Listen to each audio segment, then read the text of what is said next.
that, I'm going to turn this over to Enterprise's Monica Gonzalez to get us started. Monica? Good day, everyone. Thank you for joining us for our final Gulf Coast Green Communities webinar of 2016. I know it's a dreary day outside here in New Orleans, so I'm glad everyone could join us today. As Donna said, I'm Monica Gonzalez, Senior Program Director for Enterprise's Gulf Coast Office. And we wanted to take the time to kind of discuss green resources in the Gulf Coast, because it really does take a team to go green. So in order for you to achieve and your organization to be successful, we really wanted to highlight some resources to help achieve your sustainability objectives. So we'll start off by sharing a little bit about Enterprise's work in the Gulf Coast, and then we'll take some time to hear from one of your peers, your partners, Gulf Coast Housing Partnership, which is a local regional affordable housing developer, and who will share some of their experiences in incorporating green building practices into their projects and some lessons learned. And then we'll take some time to talk about current work happening in the region in regards to sustainability and available resources to help you through the process. So today's panelists include Krista Eyre, who's the Director of Enterprise Green Communities, David Harms, Gulf Coast Housing Partnership Project Manager, and Kevin Kretschy, Gulf Coast Housing Partnership Resource Director and Communications Manager. First, let's talk a little bit about Enterprise for those who may be new to us. It was founded over 30 years ago by James Rouse and his wife, Patty. We work partners nationwide to build opportunity. As part of our mission, we create and advocate for affordable housing and thriving communities that are linked to good jobs, schools, and transit. We fund the development of affordable housing, we develop programs, and shape policy that further affordable housing development and preservation. We didn't have an office here in the Gulf Coast prior to Katrina, but shortly after, we opened up an office located in New Orleans.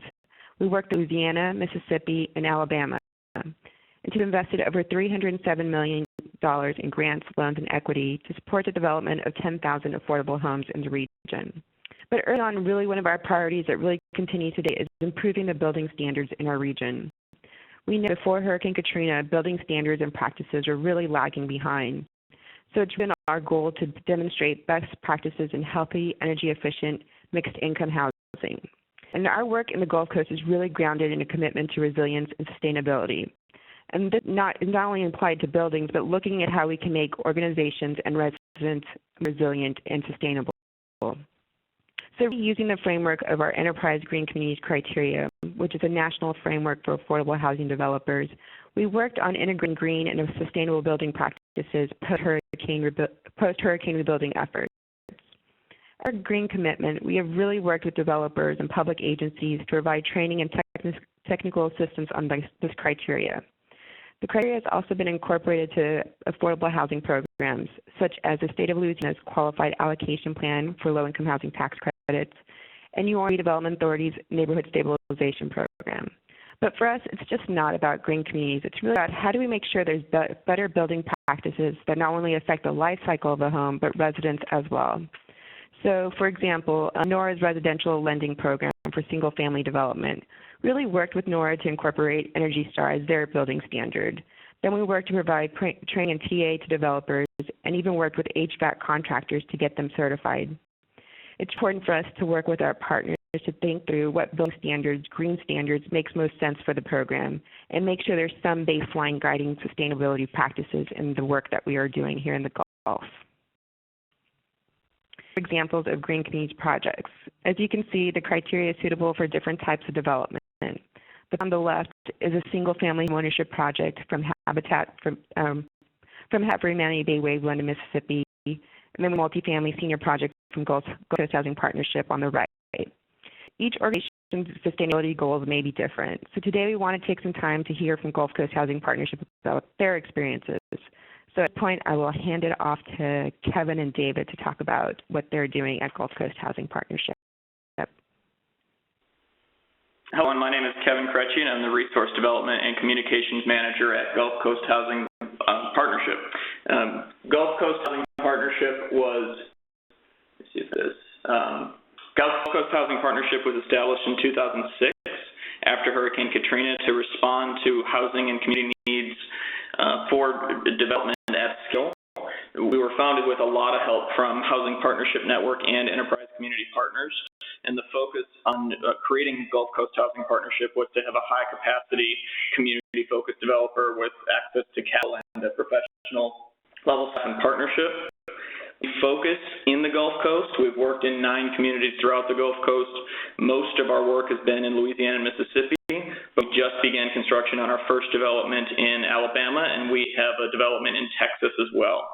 It's kind of an organizational philosophy. We lead with housing.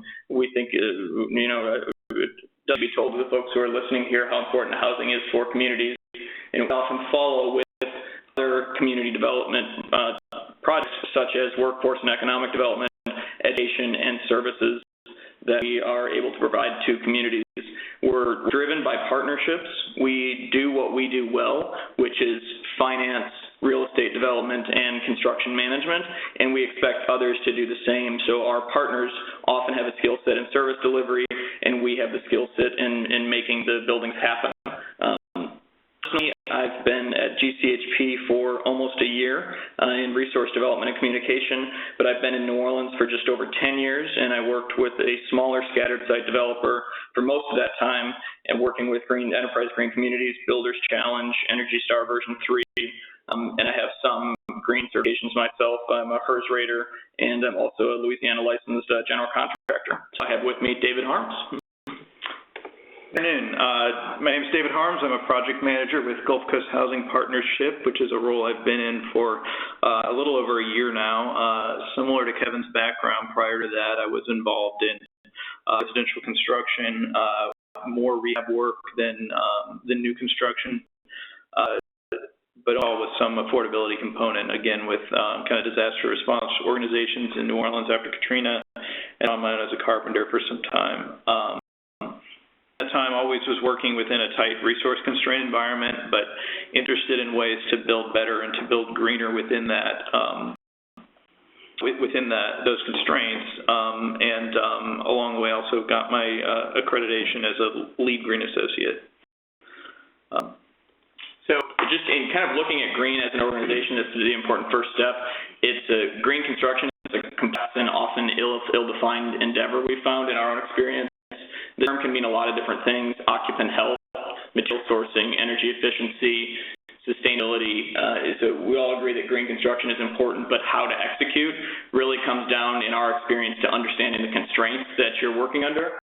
So the mutant Venn diagram that you see in front of you is our representation of some of those constraints.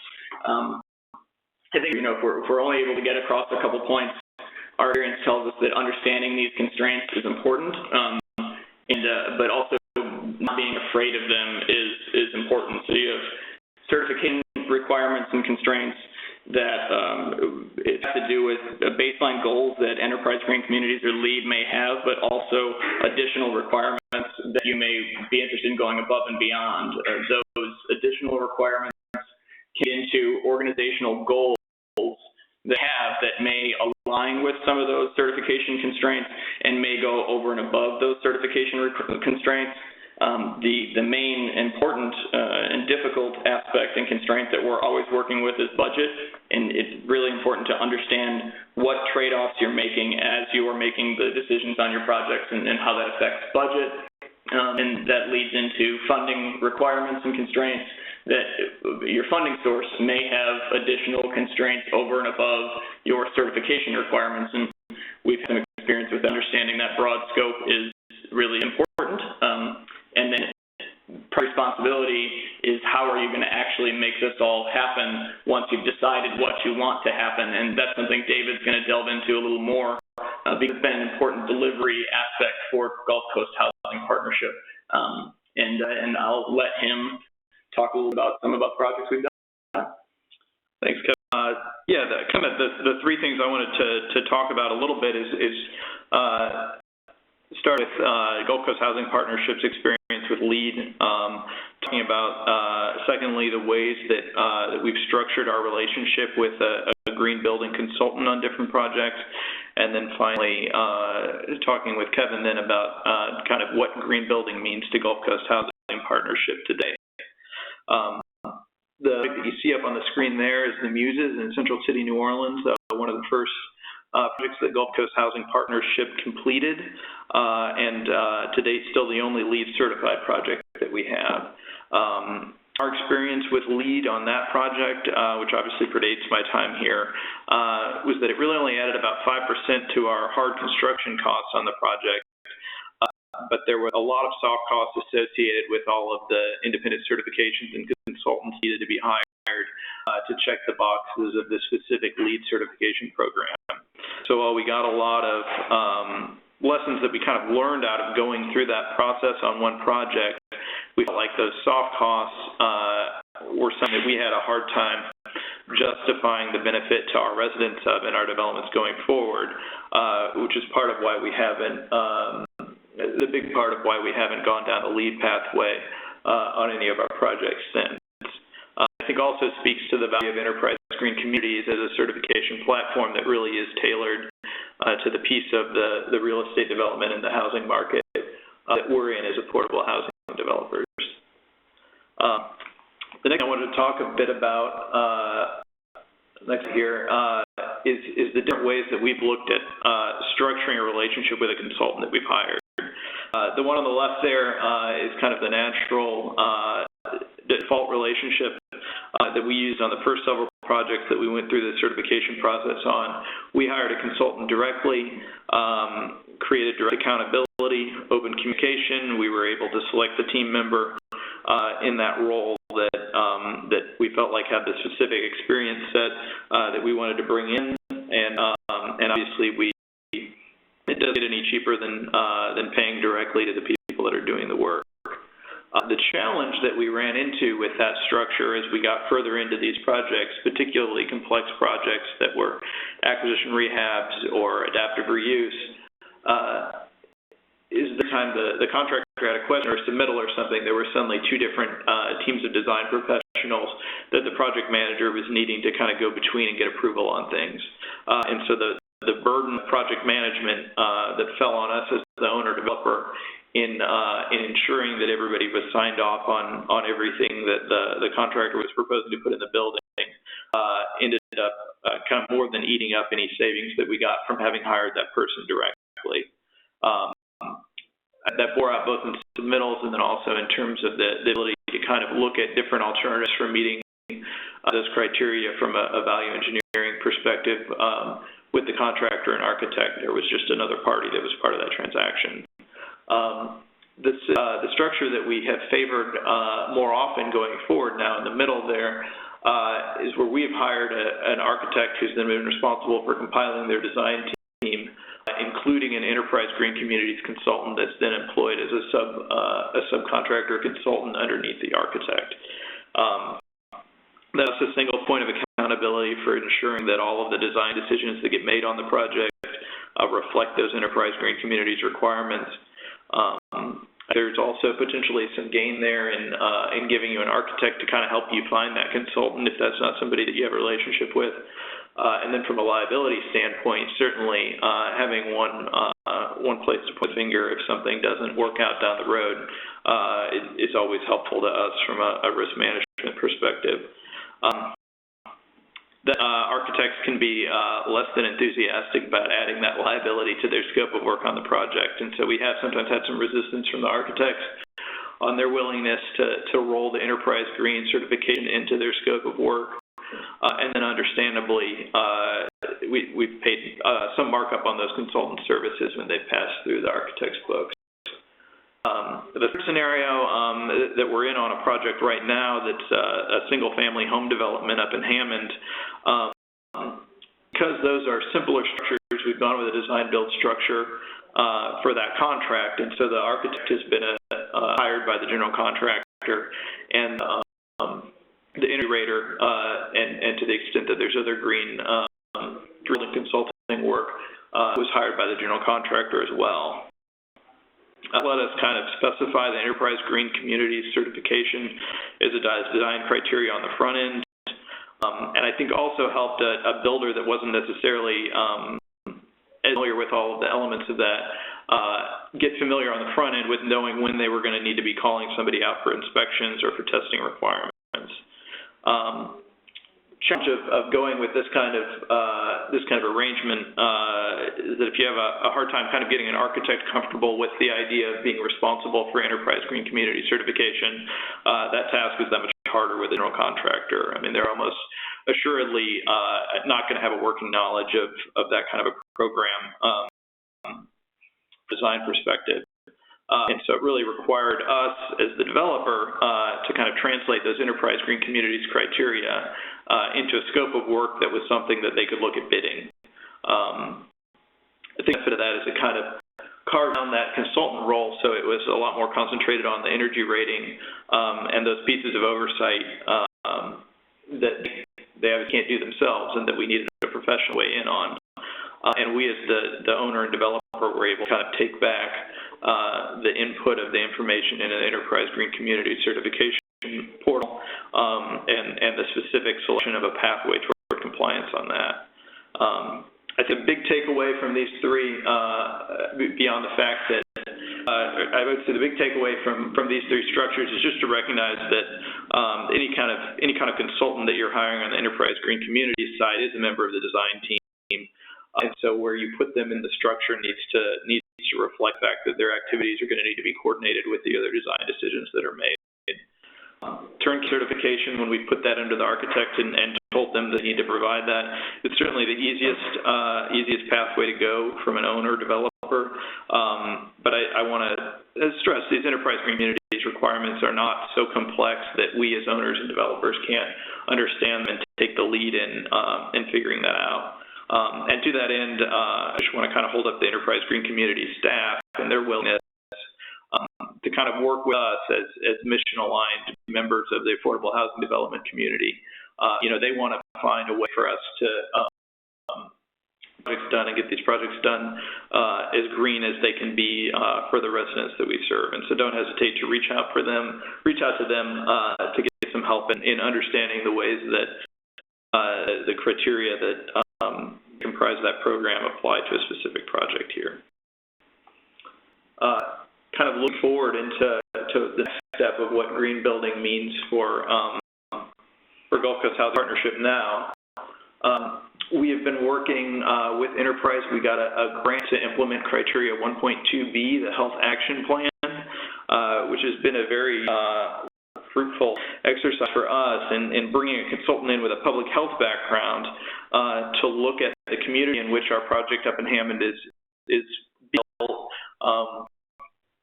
stakeholders up there, as well as engage with some data sources and figure out what public health concerns are that the residents that will be living in our community are facing there, and that we can kind of identify some design interventions in the earlier phases that can help empower those residents to better tackle some of those things. That kind of speaks to what the benefit of engaging with these questions from a developer is more generally, and that it's just another kind of fresh perspective and looking at the project in another way to make sure that we're building as good a project as we can. Another initiative that we're working with the Healthy Building Network on is their Home Free project. The Healthy Building Network is a nonprofit organization that works at advocating for greater transparency in the chemicals that are used in the manufacture of building products, and also works at pushing knowledge and awareness out to the development, construction, and design communities of what those health concerns are related to the chemical constituents of building products. I'd say a lot of their stuff, they can go as technical as you want to go as a design professional in terms of researching actual chemical composition, but they also have these wonderful hazard spectrums up there.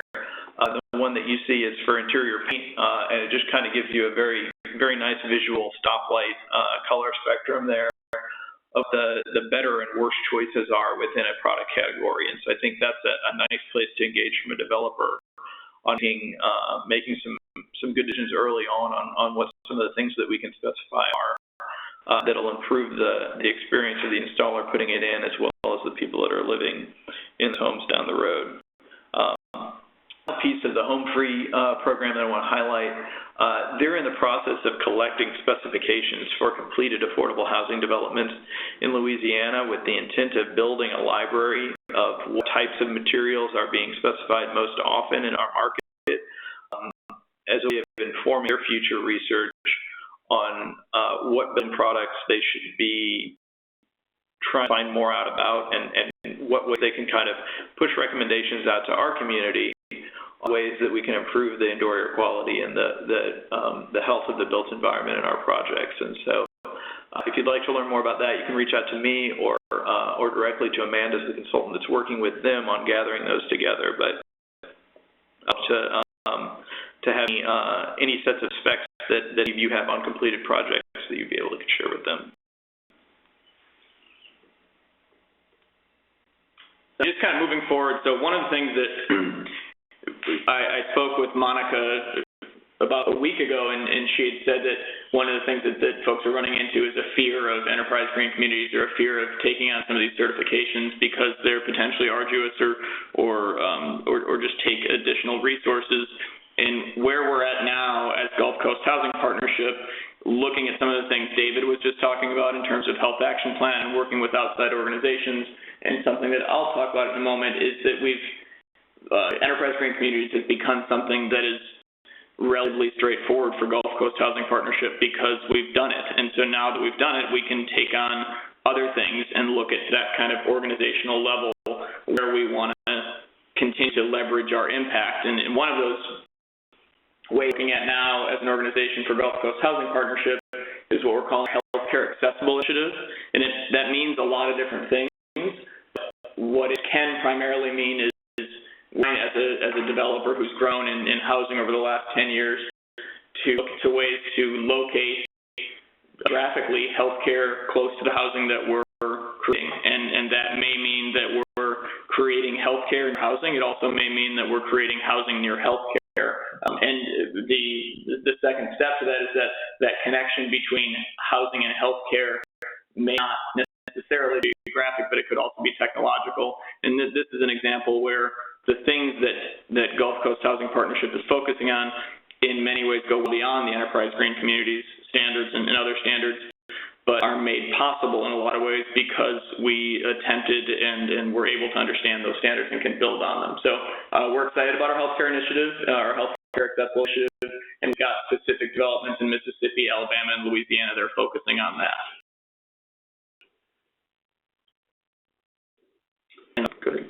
Yeah, I mean, in terms of kind of final thoughts from a developer's perspective, I mean, I think because our role as developers is more generalist than specialist, it's easy to kind of dismiss these things as the domain of the architect or the consultant or things like that, but or of other special team members. But we really do need to have a working knowledge of what the issues are in green building, our environment, and be able to set a set of organizational values around those so that we're making good decisions on projects that don't have those consultants employed or don't have a specific certification commitment.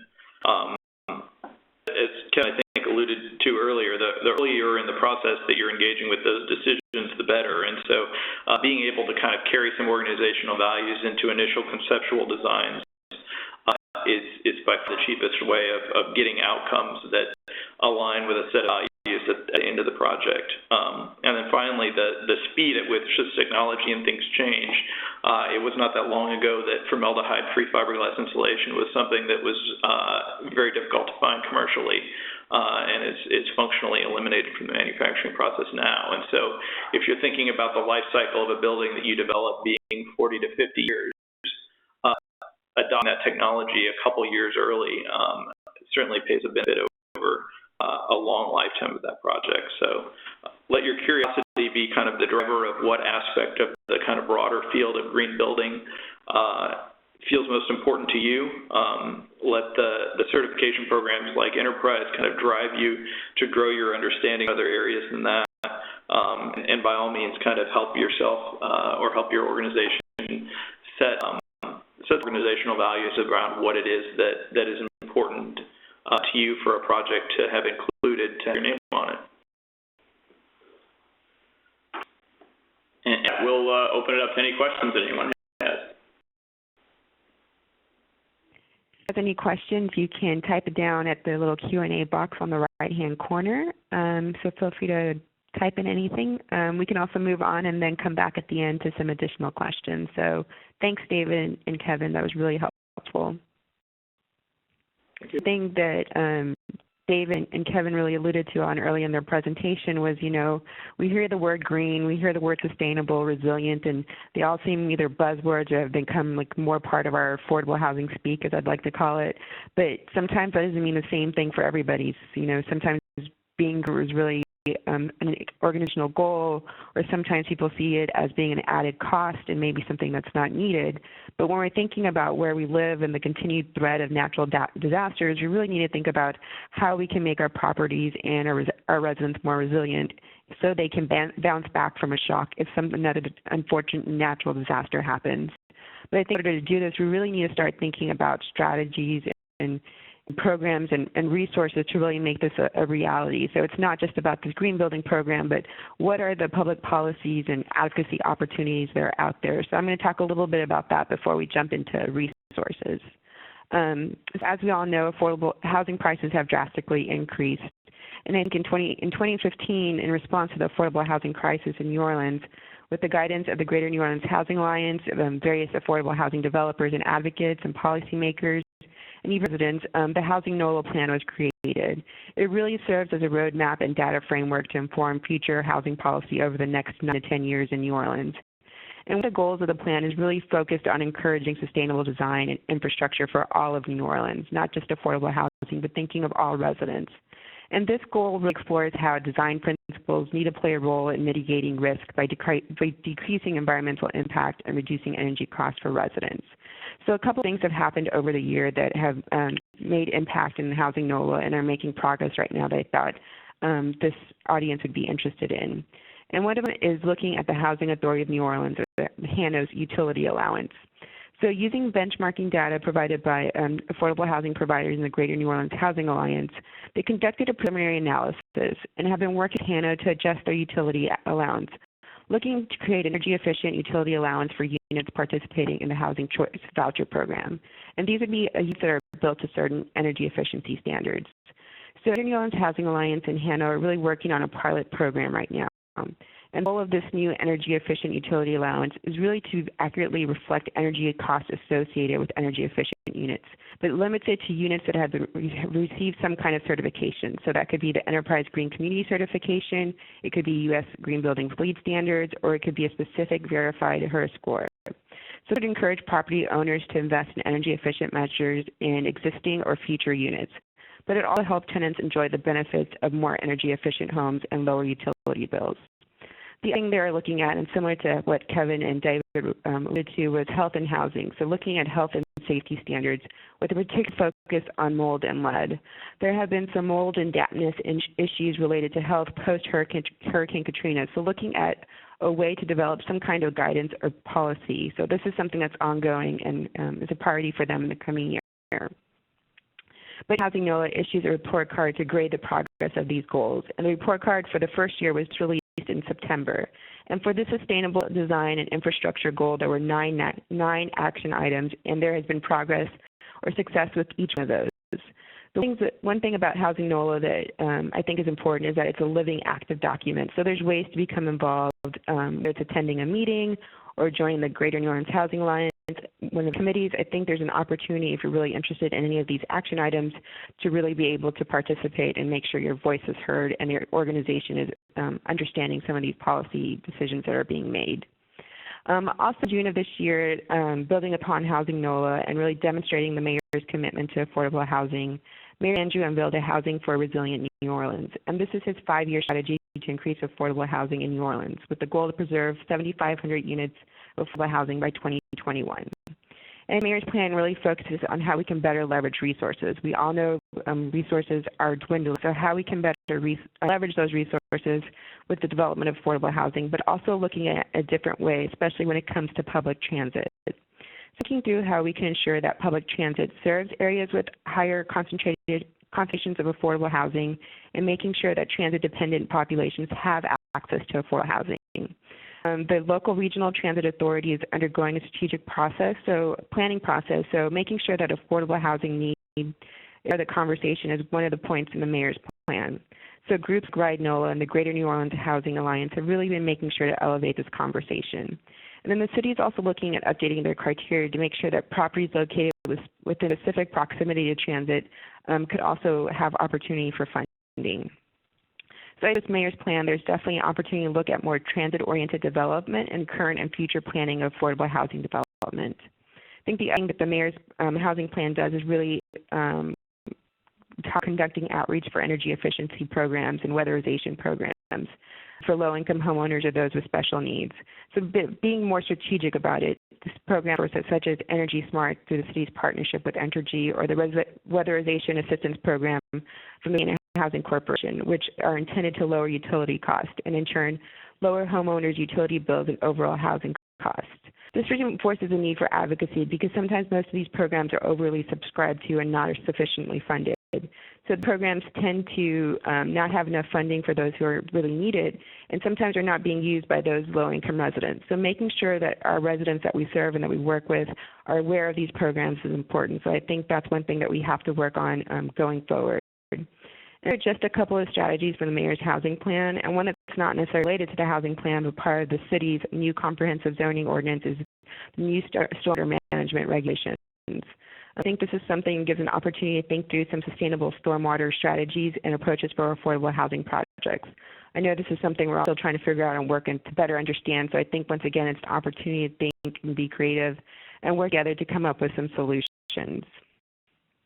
The thing that's happening in the New Orleans area in 2017 is the Network for Energy, Water, and Health and Affordable Building and Energy Efficiency for All will be hosting their conference in New Orleans. You know, it's an opportunity where the Greater New Orleans Housing Alliance is also thinking of other programs or events that can be happening around the time the conference is here, so more folks can become involved in those conversations. So I would look out for your mailbox sometime in the spring so we can make sure that folks are involved when that conference is here and has access to different around the country to share resources. Before I move on to resources, there's one thing I want to mention that's happening on the state level. 2017 Qualified Allocation Plan for Low-Income Housing Tax Credits is currently open for public comments. So there's a timeline posted on the Louisiana Housing Corporation's website, and public hearings start next week. But one thing that's important and that has been incorporated to previous QAPs is that there is a green building component. And I think it's important that we still make sure that component is there, that there's extra points given to green building, the projects that are choosing to do green building, whether it's LEED, Green Communities, or Earthcraft, but that's also that the integrity of the program is being met. So just making sure that not only that they're checking those points but also getting the certification, because I've found out in the past year or so, folks are checking the box but not necessarily getting certification. So I think it's important, if we want to make sure that green and sustainability practices are actually being met, that they actually receive the certification and keep the integrity of the program. So I think that's one thing that's important, another advocacy opportunity that's available. Okay. So I know there's a tons of resources out there, and I think one thing that Kevin said to me, or that said something earlier that really stood out to me, is that, you know, green can mean different things for different organizations. You know, you just have to think of what's important for your organization, what are your sustainability goals, and just find resources to help you get there. And I think, you know, one of the things I've committed to working on for 2017 is putting a list together of local resources and national resources. So if you have anything that's really helpful to you, please feel free to shoot me an email, because I want to put this resource up on our website. So just feel free to email me. My email will be at the end. One place you can start browsing is at the Enterprise Green Communities website. We have a lot of free resources, and one of the things that we've talked about a lot earlier is our Green Communities criteria. And I just want to emphasize, this is really a framework, and this is something you can take and adapt to your organization. So maybe you're not ready to meet the full criteria, but really look through it. Maybe it's the health component you want to achieve, so look through the health criteria, or maybe it's the energy efficiency goals. It's really a framework that gives you that flexibility. And Kevin and David alluded to, you know, they've worked through many projects and now it's become second nature, and now they're trying to push the criteria. So thinking through what your organization really wants to meet as far as sustainability objectives, this is a good place to start. So looking at the Enterprise Green Communities criteria. The thing I would say is, you know, we can build a building as green as we want, but it's how we maintain it that really plays a key role into the long-term sustainability. So starting to think through green practices post-construction. So we have an operation and maintenance toolkit that helps staff think through these design and construction intentions and make sure that they're really being met. So there's a toolkit with various templates, checklist exercises that you can use. So I would recommend downloading that. And it's really important is having some disaster plan in place. As we all know, natural disasters can happen anytime, as we recently saw with devastating flooding in southeast Louisiana in August. We have several tools for resilience. For example, there's a ready-to-respond disaster staffing toolkit. So it really helps an organization develop a comprehensive disaster plan to protect buildings, residents, and your business operations. Every organization should really have a plan in place. So I think this is a good starting point for organizations to develop one. Another one that I really like is the resident engagement resources. So this includes a toolkit, a sample resident engagement manual, training in a box. So if you're working with residents and trying to incorporate energy efficiency or sustainability goals into your resident engagement program, this is a good way to do it. You just pick the toolkit, pick what you want to go with it, and once again, it's all free and available for download on our website. So I will get off to Krista to continue the resources section. Great. Thanks, Monica. I think that was a terrific overview. I'm going to go into 3 types of resources that project teams may be interested in as they go down this path of incorporating green into their project design, development, and delivery. And these first couple I'm going to show you are going to be explicitly about the Enterprise Green Community Program. So if you go to the web address you see on the screen and then click on Criteria and Certification and then Criteria, you're led to a page that has these different bullet points that you see here. The criteria manual has the full definition of our requirements along with different recommendations and usually a handful of resources that can help you achieve the goals that are laid out by those different criteria. So I'd encourage you to check out that. On the other hand, you need a more concise planning tool in terms of thinking about how to incorporate green communities into your project. You might want to look at the 15 criteria checklist, which is just a very condensed version of each of the requirements in the program. Y'all can skip over the New York City information, but then go down to the FAQ, the addenda, and we update those about once a quarter based on the types of questions and inquiries we get in. And we have, over the past year, actually include some information in that addenda specifically for single-family homes. So imagine many of you on the phone interested in checking that out. And then finally, the last link here, the 2015 Criteria Ambassador Brief, is about a 7-page document that provides an overview of the program, the elements and the themes that are incorporated with it, and the impact that it's having across the country. So if you're needing to have a conversation with someone about the program and why it's important to you, that might be a good resource for you to bring to that kind of meeting. On the other hand, if you click on certification rather than the criteria, you'll see all of these links up on your screen. The third on this page might be the most important one. That supplemental document instructions page lists out explicitly what we're going to expect to see from a project team that's applying for green community certification. So it explicitly lists what documents we're wanting to review. So you can use this even in your planning stages of developing a project in terms of assigning accountability to who on your team will be responsible for completing and seeing the different documents so that there won't be any surprises later on. The bulleted items on this page are all different templates that we've pulled together for you guys to aid with your certification application. So those 2 pages provide a wealth of information on the Green Communities Program. I'm going to move on now to information about Energy Star. So whether you're doing Energy Star certification as part of communities or doing Energy Star certification as part of your funding requirements for NORA or some other reason, and to certify a home to the Energy Star program, you need to work with a HERS rater to do initial calculations on your project to ensure that it's set in a proper way to achieve the level of energy efficiency required for that program, and that HERS rater will come out on site throughout construction to do performance testing to verify correct installation of measures. But if you don't currently have a relationship with a HERS rater, go to the website that you see on your screen here. The Energy Star website has a list of all the eligible HERS raters that work across the country. So if you go to this site and then you select by state, Louisiana or Mississippi, wherever you're located, you find the HERS raters doing work in your area. In the background of the slide that you see here, this is the most recent list for the HERS raters doing work in Louisiana. In the small fonts at the top blue bar, you can see that there are a couple of different columns.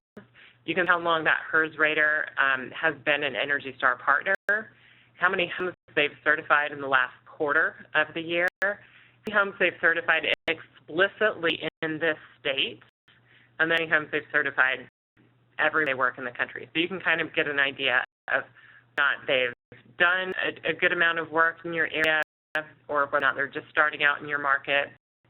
But regardless, I'd encourage you to pick a couple of these to call references from and to really have a good conversation about whether the communication style that they have about relaying to you the information that you might need to adjust or correct homes is going to be one that matches with your construction team, so you can have a solid partnership. So that's for the Energy Star program. Also for the Energy Star program, you need to work with an HVAC contractor who's been credentialed according to the way Energy Star would like that to happen. And currently there are two organizations that offer that credentialing for HVAC contractors, Advanced Energy and ACA.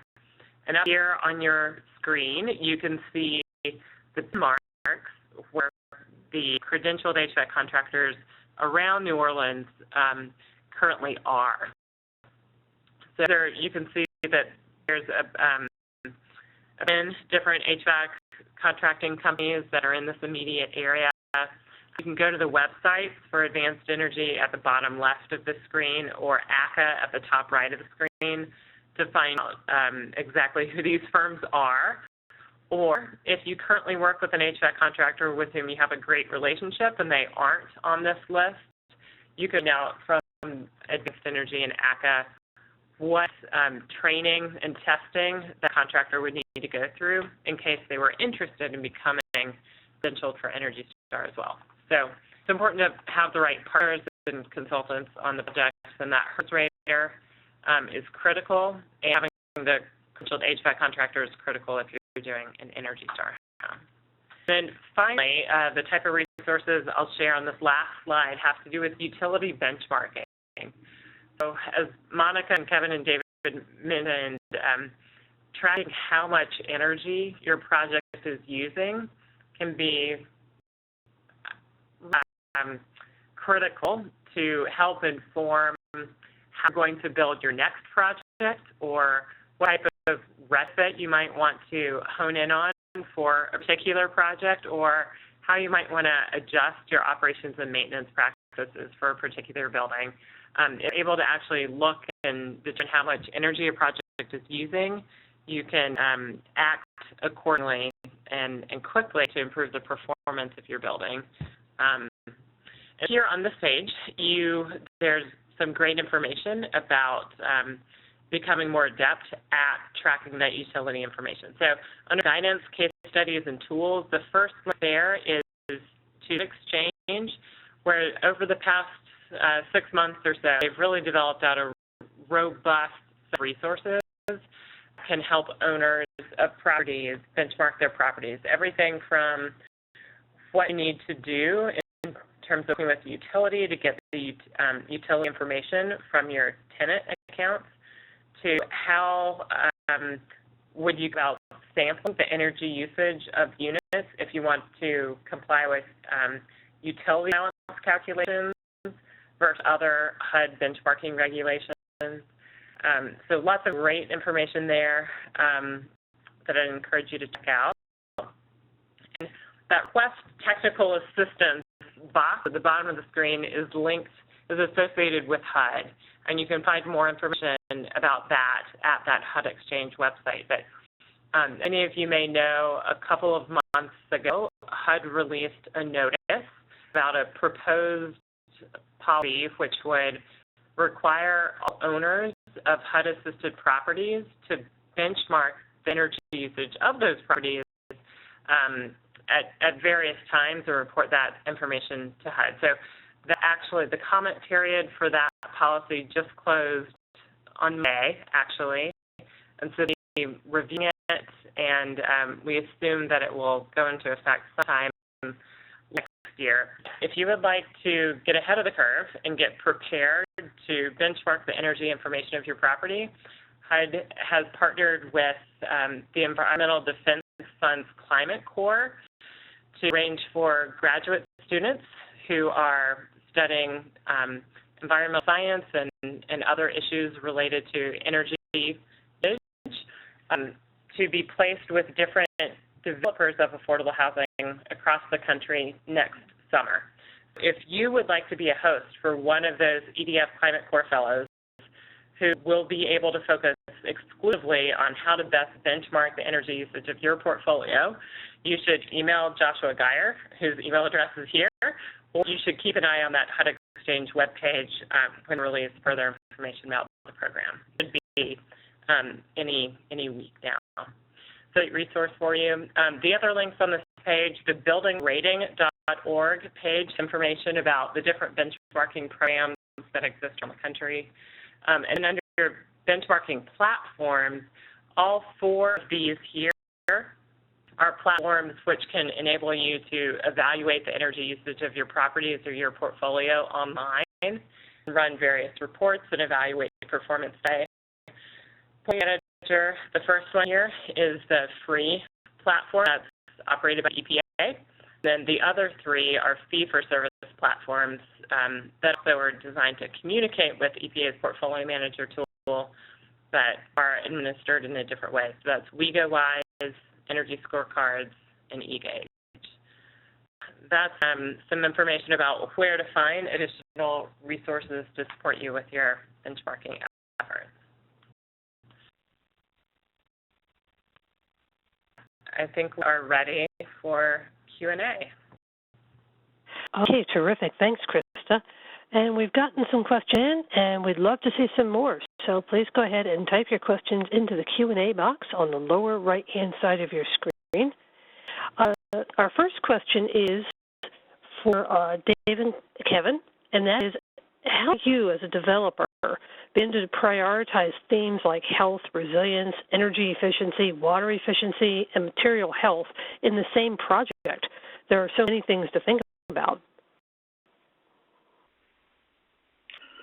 Yeah, I think the challenge that we run into a lot with the type of work that we do and the resource constraints that are part of every affordable housing project is that you're not choosing between things that are good for the residents and things that are bad for the residents. You're choosing between lots of things that will make a better home for the residents, and unfortunately you can't do all of them. I think having some organizational values like around healthcare access that we've prioritized here can give some guidance on that. I think as you gain experience with some of these things, you get a sense of what the low-hanging fruit are, where you feel like you have more impact on those things from for the budget that you have. But in some ways, there's not wrong choices on those things because you're choosing between things that are improving the outcomes for the people that we serve. But I don't have a silver bullet on that, unfortunately. It can be driven by the project and the resources that you have available, and it is that kind of understanding where you don't have to have a deep knowledge of all of the enterprise green communities or certification criteria, but they can be a guide, and it can you can kind of, as you learn that, go for the best bang for your buck and become, at a previous organization I worked for, air infiltration was something that we felt like we'd do really well on houses, and so we focused on that for a while, and we became really good at it, and so we started focusing on other things because those became just kind of normalized. So, I mean, all of the trade-offs are just what you think is the most bang for your buck in these different choices, because you're making a whole lot of different choices, and I found that, in experience, simple solutions can go far, and then you can continue to look into additional aspects to build on those. Thank you. Our next question is regarding the addenda. I know that it seems logical that we should be able to check in quarterly to see addenda, but if you have many certifications that also require it, it proves difficult in practice. Could Enterprise email the addenda quarterly? Great suggestion. I think that we could do that. For what it's worth, the last time we updated the addenda was in August. And we'll be issuing an update to the addenda before the end of this year, but that's a great idea. We can certainly send it out. And for what it's worth, information that goes into the addenda will make achievement criteria more difficult or onerous. These are rather clarifying specific nuances or make it clear that a specific criterion might not apply to a specific building class. So if you happen to miss the addenda and follow the criteria as it was published, you will certainly still be in compliance with the program. There's no problem there. But that's a point well made about circulating that more widely. So thanks for that suggestion. And a comment here that there are additional HERS raters who are qualified to perform Energy Star home verification on the resnet.us website. Great.